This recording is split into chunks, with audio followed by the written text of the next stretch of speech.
ನಮಸ್ಕಾರ. ಇವತ್ತು ನಮ್ಮ ಹರ್ಷ ವಿದ್ಯಾಸಂಸ್ಥೆಯಲ್ಲಿ ಉದ್ಯೋಗ ಮೇಳವನ್ನು ಸರ್ಕಾರದ ನಮ್ಮ ಪ್ರಾದೇಶಿಕ ಕರ್ನಾಟಕದ ಏನು ಒಂದು ಎಂಪ್ಲಾಯ್ಮೆಂಟ್ ಬ್ಯೂರೋ ಅಂತ ಹೇಳ್ತೀವಿ, ಅವರ ಸಹಯೋಗ, ಹಾಗೆ ಮ್ಯಾಜಿಕ್ ಬಸ್ಸು ಮತ್ತು ಸುಮಾರು ಒಂದು 80 ಕಂಪ್ನಿಯ ಸಹಯೋಗದಲ್ಲಿ ಆರೋಹರ ಅಂತ ಹೇಳಿ ನಮ್ಮ ಸಂಸ್ಥೆಯಲ್ಲಿ ಮಕ್ಕಳು ಯಾರು ಓದ್ತಾ ಇದ್ದಾರೆ ಅವರಿಗೆ ನೆಕ್ಸ್ಟು ಆಫ್ಟರ್ ಕೋರ್ಸ್ ಕಂಪ್ಲೀಷನ್ಸು ಅವರಿಗೆ ಉದ್ಯೋಗ, ಹಾಗೆಯೇ ನಮ್ಮ ಸ್ವಾರ್ಥ ಇಲ್ಲದೇ ನಾವು ಸುಮಾರು ತುಮಕೂರು, ರಾಮನಗರ ಮತ್ತು ಬೆಂಗಳೂರು ಗ್ರಾಮಾಂತರ, ದೊಡ್ಡಬಳ್ಳಾಪುರ, ಹೊಸಕೋಟೆ, ಈ ಕಡೆ ತುಮಕೂರು ಭಾಗದ ಎಲ್ಲ ಸರ್ಕಾರ ಮತ್ತು ಖಾಸಗಿ ಎಲ್ಲ ಶಿಕ್ಷಣ ಸಂಸ್ಥೆಗಳಿಗೂ ಮತ್ತು ಉದ್ಯೋಗಾಕಾಂಕ್ಷಿಗಳಿಗೆ ಎಲ್ಲರಿಗೂ ನಾವು ಇನ್ವೈಟ್ ಮಾಡಿ ಇವತ್ತು ಇಲ್ಲಿ ಉದ್ಯೋಗ ಮೇಳ ನಡೀತಾ ಇದೆ ಅಂತೇಳಿ ಎಲ್ಲ ಕಂಪ್ನಿಯವ್ರನ್ನ ಮತ್ತು ಅವರ ಸಹಯೋಗದಲ್ಲಿ ಇವತ್ತು ಉದ್ಯೋಗ ಮೇಳನ ಏರ್ಪಡಿಸಿದ್ದೀವಿ. ಈ ಸಹಭಾಗಿತ್ವದಲ್ಲಿ ನಮ್ಮ ಮಾನ್ಯ ಜಗನ್ನಾಥ್ ಸರ್ ಅವರು ಅಸಿಸ್ಟೆಂಟ್ ಡೈರೆಕ್ಟರ್ ಫ್ರಮ್ ಎಂಪ್ಲಾಯ್ಮೆಂಟ್ ಬ್ಯೂರೋಯಿಂದ ಬಂದಿದ್ದಾರೆ. ನಿಜವಾಗ್ಲೂ ಇದು ಭಾಳ ಅತ್ಯುತ್ತಮವಾದ ಒಂದು ಅವಕಾಶ. ಗ್ರಾಮೀಣ ಭಾಗದಲ್ಲಿ ಅವರು ಏನೋ ಒಂದು ಕೋರ್ಸ್ ಮುಗಿಸಿದ ಕೂಡಲೇ ಏನು ಉದ್ಯೋಗಕ್ಕೆ ಅರ್ಜಿ ಸಲ್ಲಿಸ್ಬೇಕಾದ್ರೆ ಯಾವ ರೀತಿ ಒಂದು ಅವರು ಅನುಸರಿಸ್ಬೇಕು ಮತ್ತು ಎಲ್ಲಿ ಅವರು ಅಪ್ಲೈ ಮಾಡಬೇಕು, ಸುಮಾರು ವಿಷಯ ನಮಗೆ ಗೊತ್ತಿರಲಿಲ್ಲ. ಜಗನ್ನಾಥ್ ಸರ್ ಹೇಳ್ತಾಯಿದ್ರು, ಏನು ಕರ್ನಾಟಕ ಸರ್ಕಾರ ವತಿಯಿಂದ ಇರ್ಬೋದು, ಭಾರತ ಸರ್ಕಾರದ ವತಿಯಿಂದ ಇರ್ಬೋದು, ಏನು ಕೌಶಲ್ಯಾಭಿವೃದ್ಧಿ ವೃದ್ಧಿ ಅಂತ ಹೇಳ್ತಾರೆ, ಆ ಒಂದು even not only government employment, private ಎಂಪ್ಲಾಯ್ಮೆಂಟ್ಗೂ ಕೂಡ ಉದ್ಯೋಗಾಕಾಂಕ್ಷಿಗಳು ಯಾವ ಉದ್ಯೋಗ ಕೊಡುವಂಥ ಒಂದು ಸಂಸ್ಥೆ ಏನಿರುತ್ತೆ ಅವ್ರು ಈಗಾಗಲೇ ಅವ್ರಿಗೆ ಯಾವ ರೀತಿ ಎಂಪ್ಲಾಯ್ಮೆಂಟ್ ಬೇಕು ಅಂತಂದ್ಬಿಟ್ಟು ಅಲ್ಲಿ ಅವರು ರಿಜಿಸ್ಟ್ರ್ ಮಾಡಿರ್ತಾರೆ. ಮತ್ತು ಈ ಮಕ್ಕಳು ಆ ಒಂದು ಪೋರ್ಟಲ್ಗೆ ಹೋಗ್ಬಿಟ್ಟು ಎಂಟ್ರಿ ಮಾಡಿಕೊಂಡಾಗ ಅದನ್ನು ಅವರಿಗೆ ಅದು ಆಟೋಮೆಟಿಕ್ಕಾಗಿ ಅದು ಜನ್ರೇಟ್ ಆಗುತ್ತೆ, ಅದು ಅನುಕೂಲ ಆಗುತ್ತೆ ಅಂತ ಹೇಳ್ತಿದ್ರು. ಭಾಳ ಇದು ಒಂದು ಒಳ್ಳೆಯ ಒಂದು ಅವಕಾಶ ಮಾಡಿಕೊಟ್ಟಿದ್ದಾರೆ. ನಿಜವಾಗ್ಲೂ ಅದು ಹೆಮ್ಮೆ ಪಡುವಂಥ ವಿಷಯ. ಇದ್ರ ಬಗ್ಗೆ ಹೆಚ್ಚಿನ ವಿಷಯನ ಜಗನ್ನಾಥ್ ಅವ್ರು ಹೇಳ್ತಾರೆ, ಅವರು ಅಂದನೇ ತಾವು ತಿಳ್ಕೊಬೋದು. ನಮಸ್ಕಾರ, ಜಗನ್ನಾಥ್ ಅಂತ. ನಾನು ಉಪಪ್ರಾದೇಶಿಕ ಉದ್ಯೋಗ ಮೇಳ ಕಚೇರಿ ಬೆಂಗಳೂರಿನಲ್ಲಿ ಸಹಾಯಕ ನಿರ್ದೇಶಕ ಕಾರ್ಯನಿರ್ವಹಿಸ್ತಾ ಇದ್ದೇನೆ. ಸೊ ಈ ದಿನ ನಾವು ಹರ್ಷ ವಿದ್ಯಾಸಂಸ್ಥೆಯೊಂದಿಗೆ ಹಾಗೂ ಮ್ಯಾಜಿಕ್ ಬಸ್ನ ಒಂದು ಸಂಯುಕ್ತ ಆಶ್ರಯದಲ್ಲಿ ಈ ಒಂದು ಆರೋಹಣ ಅಂತಕ್ಕಂಥ ಒಂದು ಬ್ರ್ಯಾಂಡ್ ಹೆಸರಲ್ಲಿ ನಾವು ಉದ್ಯೋಗ ಮೇಳವನ್ನು ಆಯೋಜನೆ ಮಾಡಿದ್ದೇವೆ. ಸೊ ಇದಕ್ಕೆ ಈ ಉದ್ಯೋಗ ಮೇಳವನ್ನು ಇಲ್ಲಿ ಆಯೋಜನೆ ಮಾಡಲಿಕ್ಕೆ ಸಹಕಾರ ನೀಡಿದಂಥ ಅನುಮತಿ ಕೊಟ್ಟಂಥ ಹರ್ಷ ಇನ್ಸ್ಟಿಟ್ಯೂಟ್ನ ನಿರ್ದೇಶಕರಿಗೂ ಕೂಡ ನಾವು ವಂದಿಸ್ತಾ ಇದ್ದೇನೆ. ಮುಖ್ಯವಾಗಿ ನಾವು ಸರ್ ಆಗಲೇ ಹೇಳಿದಾಗೆ ಈ ಒಂದು ಗ್ರಾಮೀಣ ಪ್ರದೇಶದ ಈ ಒಂದು ಉದ್ಯೋಗಾಕಾಂಕ್ಷಿಗಳಿಗೆ ಇದೊಂದು ಸುವರ್ಣ ಅವಕಾಶ. ಸೊ ಇಲ್ಲಿ ನಮಗೆ ಅವರಾಗಲೇ ಹೇಳಿದಾಗ ಹಲವಾರು ಖಾಸಗಿ ಕಂಪ್ನಿಗಳು ಬಂದಿದ್ದಾರೆ. ಅವರುಗಳಿಗೆ ಇಲ್ಲಿ ಇಂಟ್ರ್ಯೂಸ್ ಕೂಡ ನಡೀತಾ ಇದೆ ಇವತ್ತು. ಸೊ ಇಂಟ್ರ್ಯೂಲಿ ಯಾರು ಸೆಲೆಕ್ಷನ್ ಆಗ್ತಾರೆ ಅವರಿಗೆ ಸ್ಪಾಟಲ್ಲೇ ನಾವು ಆಫ್ ಲೆಟ್ರನ್ನ ಕೊಡಲಿಕ್ಕೆ ಕೂಡ ಹೇಳಿದ್ದೇವೆ. So if not possible at least ಅವ್ರು ಶಾರ್ಟ್ ಲಿಸ್ಟ್ ಮಾಡ್ಕೊಂಡಿರ್ತಾರೆ, they will follow it up. So ಅದು ಒಂದು ಪ್ರಕ್ರಿಯೆ ನಡೀತಾ ಇದೆ. ಅದೇ ಥರ ಕರ್ನಾಟಕ ಸರ್ಕಾರವು ಕೂಡ ಈಗಾಗಲೇ ಮಾನ್ಯ ಮುಖ್ಯಮಂತ್ರಿಗಳು ಘೋಷಣೆ ಮಾಡಿದ್ರ ಹಾಗೆ ಯುವ ಕರ್ನಾಟಕ ನವಭಾರತ ಅಂತಕ್ಕಂಥ ಒಂದು ಪರಿಕಲ್ಪನೆ ಅಡಿಯಲ್ಲಿ ಹಲವಾರು ಕಾರ್ಯಕ್ರಮಗಳನ್ನು ಸರ್ಕಾರ ರೂಪಿಸ್ತಾ ಇದೆ. ಇದು ಯುವಕರಿಗೋಸ್ಕರ ಇರತಕ್ಕಂಥ ಒಂದು ಕಾರ್ಯಕ್ರಮಗಳು. ಫಾರ್ ಎಕ್ಸಾಂಪಲ್, ನಿಮ್ಗೆ ಗೊತ್ತಿರೋ ಹಾಗೆ ಈಗ ಆಲ್ರೆಡಿ ಚಾಲನೆ ಕೊಟ್ಟಿರ್ತಕ್ಕಂಥ ಭಾರತ್ ಜೋಡೋ ಅಂತಕ್ಕಂಥ ಒಂದು ಕಾರ್ಯಕ್ರಮ ಆಗಿರ್ಬೋದು. ಅದೇ ರೀತಿಯ ಈ ಒಂದು ಉದ್ಯೋಗಾಕಾಂಕ್ಷಿಗಳಿಗೆ ಮತ್ತು ಕಂಪ್ನಿಗಳ ಒಂದು ನಡುವಿನ ಇರ್ತಕ್ಕಂಥ ಒಂದು ಬ್ರಿಡ್ಜನ್ನು ಸೃಷ್ಟಿ ಮಾಡಲಿಕ್ಕೆ ಇರ್ತಕ್ಕಂಥ ಉದ್ಯೋಗ ಸೇತು ಅಂತಕ್ಕಂಥ ಆನ್ಲೈನ್ ಎಂಪ್ಲಾಯ್ಮೆಂಟ್ ಮ್ಯಾಚಿಂಗ್ ಪೋರ್ಟಲ್ ಇನ್ನೇನು ಶಾರ್ಟ್ಲಿ ಬರ್ತಾ ಇದೆ. ಅದು ಕೂಡ ಮಾನ್ಯ ಮುಖ್ಯಮಂತ್ರಿಗಳು ತಗೊಂಡಿದ್ದಾರೆ, ಅದು ಕೂಡ ಆಗ್ತಾಯಿದೆ. ಈ ನಿಟ್ಟಿನಲ್ಲಿ ಸರ್ಕಾರದ ಈ ಕಾರ್ಯಕ್ರಮಗಳು ಯುವ ಜನತೆಗೋಸ್ಕರ ಇರ್ತಕ್ಕಂಥ ಕಾರ್ಯಕ್ರಮಗಳು. ಸೊ ಇವತ್ತು ಪ್ರಪಂಚದಾದ್ಯಂತ ನಾವು ನೋಡ್ತಾ ಇದ್ದರೆ ಎಲ್ಲರೂ ಕೂಡ ಭಾರತವನ್ನು ನೋಡ್ತಾ ಇದ್ದಾರೆ. ಯಾಕೆಂದರೆ ಇಟ್ ಇಸ್ ಯಂಗ್ ಇಂಡಿಯಾ. ಈಗಿರ್ತಕ್ಕಂಥ ಜನ್ರೇಷನ್ ಏನಿದೆ it is young India.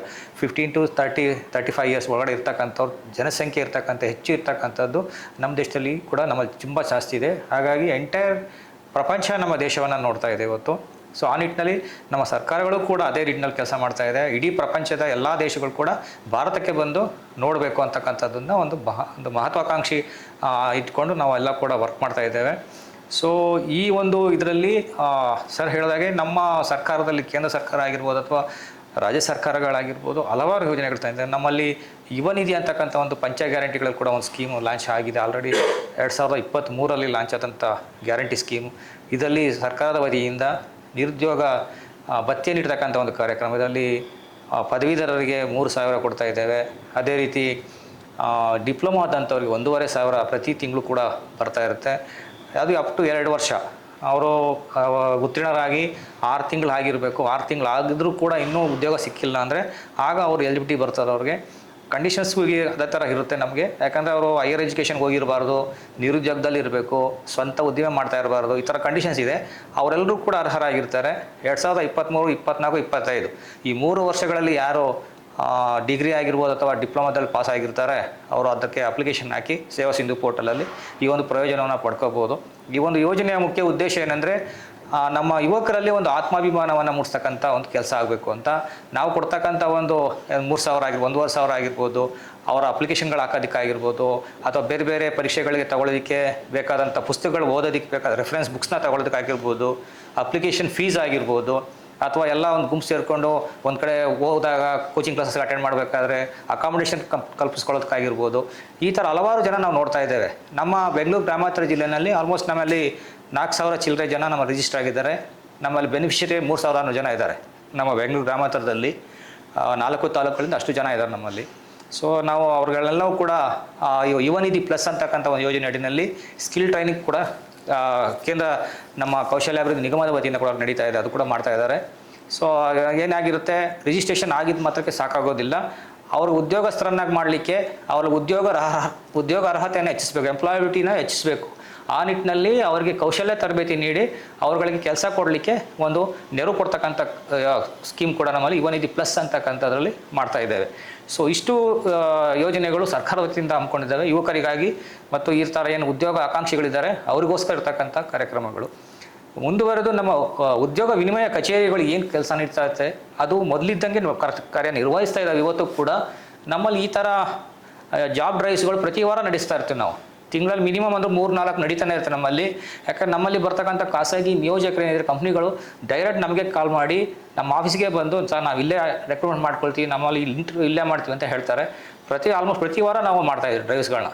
So ಹಾಗಾಗಿ ಯಾರು ಈ ಥರ ಉದ್ಯೋಗ ಮೇಳದಲ್ಲಿ ಇವತ್ತು ಬರ್ಲಿಕ್ಕೆ ಆಗಲಿಲ್ಲ ಅಂತ ಕ್ಯಾಂಡಿಡೇಟ್ಸ್ ಯಾರು ಇತ್ತು ಅಂದರೆ ನಮ್ಮ ಉದ್ಯೋಗ ವಿನಿಮಯ ಕಚೇರಿ ಬೆಂಗಳೂರಿನಲ್ಲಿ ಗೊರಗುಂಟೆಪಾಳ್ಯದಲ್ಲಿರ್ತಕ್ಕಂಥ ಸರ್ಕಾರಿ ITI ಕಾಲೇಜ್ ಆವರಣದಲ್ಲಿದೆ.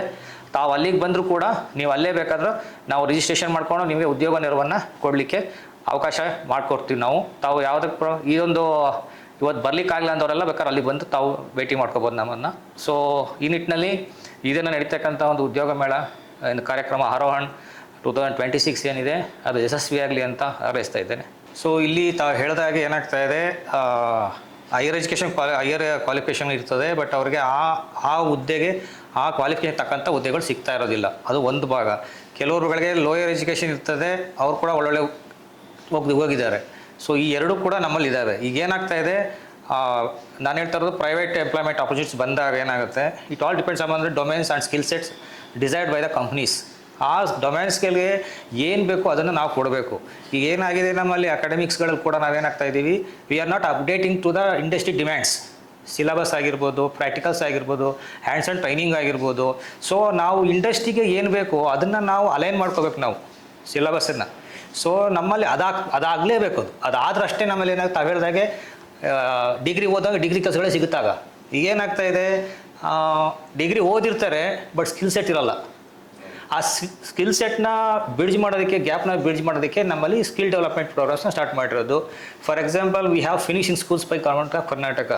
ತಾವು ನೋಡ್ಬೋದು GTTC ಅಂತ ನಮ್ಮಲ್ಲಿದ್ದಾವೆ, ಗೌರ್ಮೆಂಟ್ ಟೂಲೆಟ್ ಟ್ರೈನಿಂಗ್ ಅಂತ ಮಾಡಿದ್ದಾರೆ. GTTCಗಳಿದ್ದಾವೆ. ಅದೇ ಥರ ಜರ್ಮನ್ ಕೊಲಾಬ್ರೇಷನ್ KGTTI ಅಂತ ಇದ್ದಾವೆ. ಅವೆಲ್ಲವೂ ಕೂಡ ಫಿನಿಶಿಂಗ್ ಸ್ಕೂಲ್ಸೇ. ಈ ಥರ ಏನು ಸ್ಕಿಲ್ ಗ್ಯಾಪ್ ಇದೆ ಸ್ಟೂಡೆಂಟ್ಸ್ಗಳಲ್ಲಿ, ಆ ಬ್ರಿಡ್ಜ್ ಮಾಡ್ಲಿಕ್ಕೆ ಇರ್ತಕ್ಕಂಥ ಕೋರ್ಸ್ ಅದು ಇನ್ಸ್ಟಿಟ್ಯೂಟ್ಗಳು ಅಲ್ಲಿ ಅದೇ ಕೆಲಸ ಮಾಡೋದು. ಇಂಡಸ್ಟ್ರಿಗೆ ಏನು ಡಿಮ್ಯಾಂಡ್ ಬೇಕು, ಏನು ಡೊಮೇನ್ಸ್ ಬೇಕಂತ ತಿಳ್ಕೊಳ್ತಾರೆ, ಅದ್ರ ಪ್ರಕಾರ ಕನ್ಸ್ಟ್ರಕ್ಟ್ ಮಾಡಿ ಸ್ಪೆಸಿಫಿಕ್ ಕಸ್ಟಮೈಸ್ ಮಾಡಿಕೊಂಡು ಟ್ರೈನಿಂಗ್ ಕೊಟ್ಟು ಪ್ಲೇಸ್ಮೆಂಟ್ ಆಗ್ತಾ ಇರ್ತಾರೆ ಹುಡುಗರು. So we have A types with industries also. ಅದೇ ಥರ ಗೌರ್ಮೆಂಟ್ ಆಫ್ ಇಂಡಿಯಾ NIELT ಅಂತ ಇದೆ. ಸೊ ಅಲ್ಲೂ ಕೂಡ ಅಷ್ಟೇ, ವಿ ಹ್ಯಾವ್ ಅಕ್ರಾಸ್ ಇಂಡಿಯಾ ಒಂದು 5-4 ಸೆಂಟರ್ಸ್ ಇದೆ. ಅದು ಅವ್ರು ಎಲೆಕ್ಟ್ರಾನಿಕ್ ಇಂಡಸ್ಟ್ರಿನಲ್ಲಿ ಏನು ಬೇಕು ಅಂತ all the electronic industry will be empanelled with NIELT. ಅವ್ರಿಗೆ ಏನು ಬೇಕಂತ ಅವ್ರು ಕೊಟ್ಟಿರ್ತಾರೆ. They will train up the candidates as per their norms. ಅಂಥ ಕಡೆ ಟ್ರೈನಿಂಗ್ ತೊಗೊಂಡು 100% ಪ್ಲೇಸ್ಮೆಂಟ್ ಆಗ್ತಾರೆ. ಅಂದರೆ ಈ ಸ್ಕಿಲ್ ಗ್ಯಾಪ್ ಏನಾಗ್ತಾ ಇದೆ ಅಂತ ಹೇಳಿದ್ರೆ ಸತ್ಯ ಅದು. ಆ ಸ್ಕಿಲ್ ಗ್ಯಾಪ್ ಇಲ್ಲದೆ ಇರೋದ್ರಿಂದ ಏನಾಗ್ತಾ ಇದೆ, ಅವ್ರು ಓದಿರೋ ಎಜುಕೇಷನ್ ಮಟ್ಟಕ್ಕೂ ಕೆಲಸ ಸಿಗ್ತಾ ಇಲ್ಲ. ಸೊ ಈ ಥರದ್ದು ಪರಿಸ್ಥಿತಿ ಉದ್ಭವ ಹೀಗೆ ಅಂತಲ್ಲ, ನಾವು ಓದಾಗಲೂ ಇತ್ತು, ಈಗಲೂ ಕಂಟಿನ್ಯೂ ಆಗ್ತಾ ಇದೆ. ಬಟ್ ಅದನ್ನು ಬ್ರಿಡ್ಜ್ ಮಾಡಲಿಕ್ಕೆ there are so many initiatives. ನಾನು ಆಗಲೇ ಹೇಳಿದಾಗೆ ಗೌರ್ಮೆಂಟ್ ಟ್ರೈನಿಂಗ್ ಸೆಂಟರ್ಸ್ ಇದೆ, ಪ್ರೈವೇಟ್ ಕಾರ್ಪೊರೇಟ್ಲವ್ರು ಮಾಡ್ತಾ ಇದ್ದಾರೆ, CSR ಮಾಡ್ತಾ ಇದ್ದಾರೆ. ನಾನು ಆಗಲೇ ಸರ್ ಹತ್ರ ಮಾತಾಡ್ಕೊಂಡೆ ಬಂದೆ ಈ ಥರ CSR. ಸೊ ಇದಕ್ಕೆ ಕರ್ನಾಟಕ ಸರ್ಕಾರ ಮನೆ ಮುಖ್ಯಮಂತ್ರಿಗಳು ಇದಕ್ಕೆ ಸ್ಪೆಷಲ್ ಆಗಿ ಏನು ಮಾಡಿದ್ದಾರೆ, ಈಗ ಕೃತಿಕ ಬುದ್ಧಿಮತ್ತೆ ಒಂದು ವಿಶ್ವವಿದ್ಯಾಲಯನೇ ಮಾಡೋಕ್ಕೂ ಪ್ಲಾನ್ ಆಗಿದೆ, ಆಲ್ರೆಡಿ ಆಗಿದೆ. ಮನೆ ಮುಖ್ಯಮಂತ್ರಿಗಳ ಮುಂದೆ ಇದೆ. ನಿನ್ನೆನೂ ಕೂಡ ನಾವು ವಿಶ್ವ ಕೌಶಲ್ಯ ದಿನಾಚರಣೆಯನ್ನು ಆಚರಣೆ ಮಾಡಿದ್ದೇವೆ. ಆವಾಗ ಸ್ಪೀಚಲ್ಲಿ ಕೂಡ ಮನೆ ಮುಖ್ಯಮಂತ್ರಿ ಇದನ್ನೇ ಹೇಳಿದ್ರು, ನಮ್ಮ ಸ್ಟೇಟ್ನಲ್ಲಿ ಒಂದು ಕೃತಿಕ ಬುದ್ಧಿಮತ್ತೆದ ಒಂದು ವಿಶ್ವವಿದ್ಯಾಲಯ ತೆಗಿಬೇಕು. ಯಾಕಂದರೆ ಇನ್ನೂ almost 10-15 years it will rule the entire industry. ಆಗ ಅದು ಮಾಡಲೇಬೇಕು ಅಂತ ದೃಢ ಸಂಕಲ್ಪ ಇದೆ, ಸರ್ಕಾರದ ಮುಂದೆ ಇದೆ ಸರ್, ಅದು ಆಗ್ತಾ ಇದೆ. ಅಲ್ಲಿ ಏನಾಗುತ್ತೆ, upskilling, reskilling plus regular courses all 3 will be there. ಯಾಕಂದ್ರೆ ನಮ್ಮಲ್ಲಿ ಏನಾಗುತ್ತೆ, ಅಪ್ಸ್ಕಿಲ್ಲಿಂಗ್ ಆಗಲೇಬೇಕು, ರೀಸ್ಕಿಲ್ಲಿಂಗು ಆಗಬೇಕು. Both are different. ಅಪ್ಸ್ಕಿಲ್ಲಿಂಗ್ ಇರೋದನ್ನೇ ಅಪ್ಗ್ರೇಡ್ ಮಾಡ್ತೀವಿ, ರೀಸ್ಕಿಲ್ಲಿಂಗ್ ಅಂದರೆ ಎಂಟೈರ್ ಡಿಫ್ರೆಂಟ್ ಏನೋ ಬಂದಿರುತ್ತೆ, ಏನೋ ಹೋಗಿ ಇನ್ನೇನೋ ಬಂದಿರ್ಬೋದು ನೆಕ್ಸ್ಟು, ಅದಕ್ಕೆ ರೀಸ್ಕಿಲ್ಲಿಂಗ್ ಆಗುತ್ತೆ. So it's a continuous process. ಈ ಕೆರಿಯರ್ ಪಾತಲ್ಲಿ ಏನಾಗುತ್ತೆ, ಒಂದು ಸಲ ಕೆಲಸಕ್ಕೆ ಸೇರ್ಕೊಂಡ ಮೇಲೆ ರಿಟೈರ್ಡ್ ಆಗೋರ್ಗು ಇರ್ಬೋದು ಅಂತ. ಈಗ ಆ ಪರಿಸ್ಥಿತಿ ಇಲ್ಲ ಇವತ್ತು. ನಾವು ಸೇರಾಗ ಏನಿರುತ್ತೆ, ಇನ್ನು 5 ವರ್ಷಕ್ಕೆ ಇರಲ್ಲ ಅದು. We have to upgrade. So ಅದಕ್ಕೋಸ್ಕರ ಈ ಥರ ಯೂನಿವರ್ಸಿಟಿಗಳು ಬರ್ತಾ ಇದೆ ಸರ್, ಸರ್ಕಾರದಲ್ಲಿ ನಡೀತಾ ಇದೆ, ಮಾಡ್ತಾ ಇದ್ದಾರೆ. ಸೊ ಈಗೇನು ಗ್ರ್ಯಾಜುಯೇಷನ್ ಆಗಿರ್ತಾರೆ ಅವ್ರು ಕೂಡ ದೇ ಕ್ಯಾನ್ ಅದನ್ನು ಕೋರ್ಸ್ಗಳನ್ನ ತಗೊಂಡು they can improve their profile. ಆ ಥರ ಮಾಡ್ಕೋಬೋದು. Thank you.